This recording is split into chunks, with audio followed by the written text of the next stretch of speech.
Michael Keaton is back for his third Batman film. Wait, what? It's not him? Val Kilmer is playing Batman now? Okay, alright. Well, we're rebooting the franchise right in the middle of it. It was getting pretty good in Returns. Oh, it's not a reboot? Val Kilmer is Michael Keaton's What? Val Kilmer stars in the 1995 film Batman Forever. Wait, is this a fourth film? How is it? How? You had one job. It's called Batman Forever. That would have been amazing. You squandered it by calling the third film Forever. Alongside Kilmer, we have Chris O'Donnell joining the franchise as the iconic sidekick known as Robin. Just when I thought these villains in the Batman films couldn't get any more weirder, we get Jim Carrey as the Riddler. Now in concept, sounds like a good idea. Execution? And Tommy Lee Jones as Two-Face. Oh my god.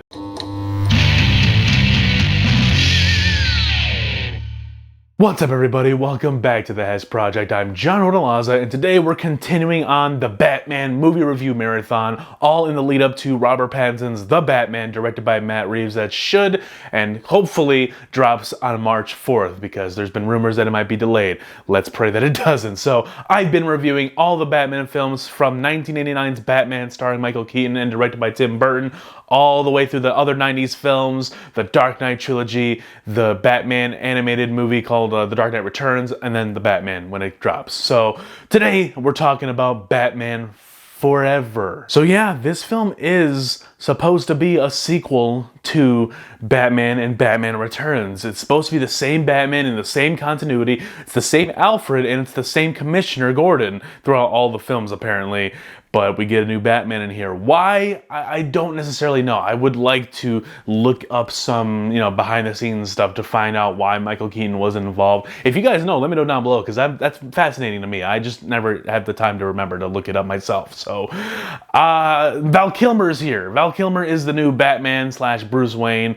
And to be honest, he is significantly less charismatic in the role of Batman and Bruce Wayne to me than Michael Keaton is. And I wasn't even like a huge Michael Keaton fan in that role, but he is really cool in it. I like his portrayal. Val Kilmer is just not on the same level in my opinion. For the most part, every Bruce Wayne Batman actor has a different persona and a different vibe when they're portraying both of those characters, because Bruce Wayne and Batman are very different people. Even though you can argue that they're one and the same, whatever, they're supposed to be depicted as a little different. One's more vengeful and menacing. The other one is billionaire playboy. And I think Val Kilmer's portrayal of both Bruce Wayne and Batman kind of bleed into one another for the bad. Not trying to dog on Val Kilmer. I haven't seen a bunch of his movies. I haven't really seen any besides this one, and he was also in MacGruber from 2010. So other than that, I can't really say he's a bad actor. No, I think he's good, but I just don't care for his portrayal of Bruce Wayne and Batman because there just wasn't enough deviation between the two. It just seems like in some scenes Val Kilmer's wearing a mask. That's honestly what it came across as to me. Now, as much as I potentially might trash on this film, I have to mention I did grow up watching all of the 90s Batman films, including the 89, whatever, it's in the 90s, it's practically there. I grew up with those four films, and I did watch Forever and Batman and Robin the most because as a kid, you see a bunch of colorful characters and a lot more characters than the first two films did. You gravitate towards that stuff more. So those are a little bit more memorable because I watched them more growing up, And I always really enjoyed Chris O'Donnell in the role of Robin. I think he's really cool, and I just like it, dude. He serves as a really cool sidekick to Val Kilmer's Batman, and he would have started a really cool sidekick to Michael Keaton's Batman. I wish we got that duo because I think they would have been really great on screen together. Whenever they're bickering on screen together, it just doesn't seem compelling because, I don't know, I'm just not invested into Val Kilmer's Batman Bruce Wayne. I don't really care for that character at all, even less than what I did with Michael Keaton. And I think he would have had a little bit more on-screen chemistry with Chris O'Donnell. Let's segue into the villains real quick.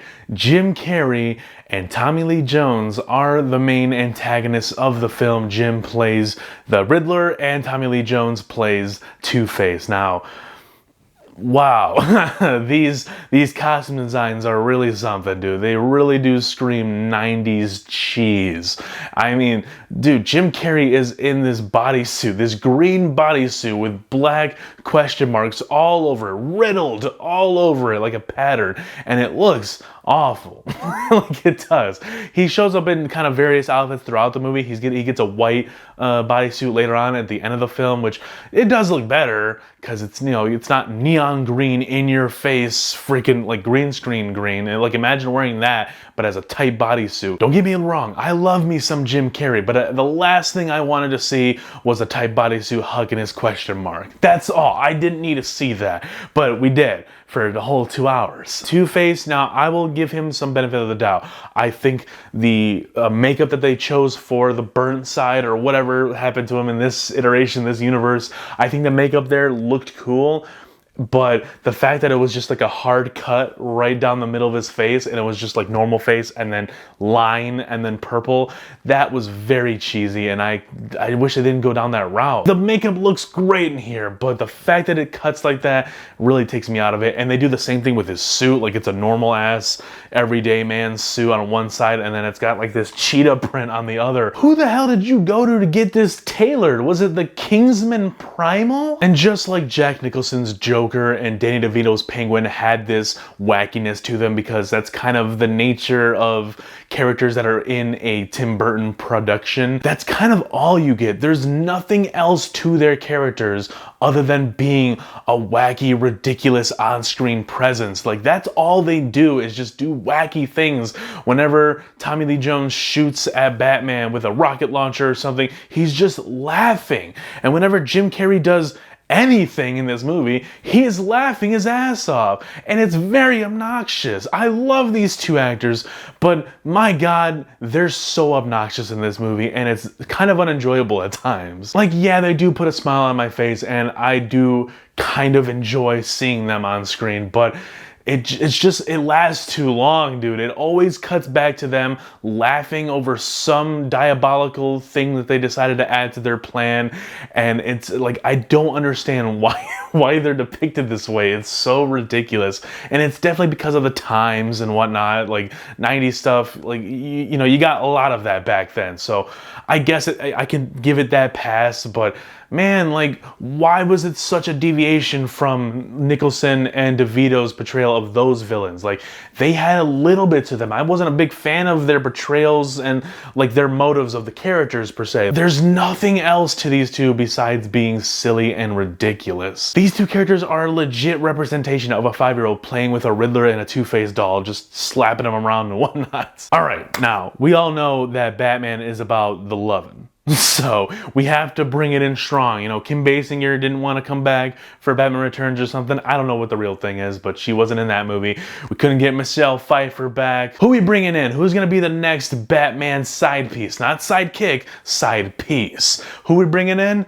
Nicole Kidman. That is a fantastic choice, but who is she playing? We gotta know. Is she gonna play like a rebooted Vicky Vale? Are we recasting Vicky Vale? Are we recasting Catwoman? Is this gonna be like, what, Rachel Dawes or something? Who is it gonna be? No, it's just Nicole Kidman. If you guys have seen this movie, I'm pretty sure it's her first or second scene in this film.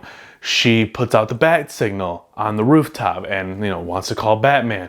And it looks like she's wearing lingerie, like this nightgown of some sort, of black nightgown, and Batman comes to visit her, and she doesn't really have any like news or reports to give her. She's not giving him a new baddie to chase after or anything. No, she lights the bat signal. That's supposed to be a sign for justice and a sign to signal the Batman, signal our hero of the night to come to us because there is an issue that needs to be resolved. But it seems to me that the character of Nicole Kidman in this film, because she is playing Nicole Kidman in this movie, it's not credited, but she is not playing a character, she's playing Nicole Kidman. She's in this movie to light the bat signal to flirt with Batman. Now, I'm not no conspiracy theorist, but I'm just saying it's kind of a coincidence that Nicole Kidman shows up for the first time in a Batman film at the same time that the Bat Nipples do. Well, there you have it, guys. there you have it. That is why the bat nipples exist. If you guys were just so angry and so annoyed with Joel Schumacher's iteration of the Batman films and introducing bat nipples, if you did not understand why they even existed, I just explained it to you. I gave you the origin story of the bat nipples and why they're so important to this franchise and why they're so vital. Because of Nicole Kidman. God damn, look at her. That's all I really want to say about Nicole Kidman. I haven't seen much of her. I think she's a fine actress. She's okay. But that's all she's here for. Nicole Kidman is here for the bat nipples. And the bat nipples are here for Nicole Kidman. And you know what? There's nothing wrong with that. Okay, but before we tap out of this movie, I do want to talk about one scene that also made me laugh just as hard as that first one did. And it was when Batman was going to visit Nicole Kidman because she invited him to their place. But she was also building a relationship with Bruce Wayne. And he was fearing that she was just falling in love with Batman. But she started to realize that, you know, this is kind of unrealistic. I do generally fall for guys like you, Batman, but I have a thing with this guy. And she's talking about Bruce Wayne. So she makes the mature decision to side with Bruce Wayne and to go with him and to, you know, pursue that while, you know, turning down Batman ultimately when he meets her at her bedroom. Then he turns around and says, I understand. Turns around and smiles. Like, it is the most comical thing I think that has ever existed in a Batman film, albeit besides the Adam West film. I have not seen that, but this is insane. I would have never imagined that this whole scenario is going down. The love scenes between Nicole Kidman and Val Kilmer's Batman, they just feel so disconnected from the movie, but for some reason they exist in the movie. Like, it's weird, dude. It's like, there's no stakes. She never really feels like she's in danger. I don't remember if she was kidnapped or not. I don't care if she was or wasn't. The point is, it never felt vital to the story, to the plot. It just felt like the movie wanted to cut away to a soft porn scene. And like I said, dude, you can't blame Batman for digging that. I mean, come on. That's my discombobulated review of Batman Forever. I think it's a hot mess because there's just so much wackiness and ridiculousness that does carry over from the first two Tim Burton films, but all the mystique and all of the nuance that was there and that does draw me to those two films is completely gone in this one. You get a little bit of dope stuff with Robin because I genuinely do like Chris O'Donnell. I think he's really cool and really great in this role, but man, there's just a whole mess of a movie surrounding him. He kind of just gets lost in the shuffle. He doesn't really do anything in this movie either, so that sucks. Hopefully, from my memory, he does a lot more in Batman and Robin because, guys, I will be reviewing Batman and Robin next week. We are going to close off the 90s Batman films with Batman and Robin next week, so that's going to be crazy. I have not seen that film in years. Hopefully it's a little bit more enjoyable than this. I know it's gonna be pretty much on the lines of Batman Forever, so hopefully it's a little bit better than what I remember. Leave a like and subscribe to the channel if you're new, guys, and be sure to stick around because I'm currently covering the Book of Boba Fett every Wednesday. There's about 3 episodes left, as well as Peacemaker, the brand new DC show on HBO Max. That's got 4 episodes left. So there is a bunch of content coming to the channel, and as I always say, there is more to come.